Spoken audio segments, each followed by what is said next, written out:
Salamuna. I'm here on my first visit in Peshawar, where for 10 years UK Aid has been transforming lives and livelihoods.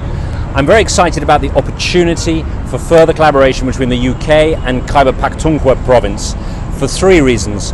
First of all, to support basic services in health and education and build resilience against things like COVID and against flooding.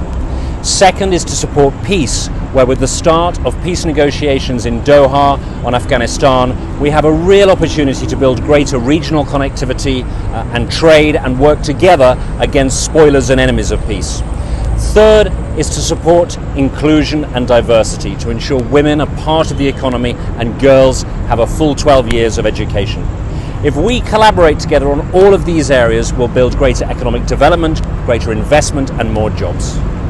Dera Manana, Daktai, Parman.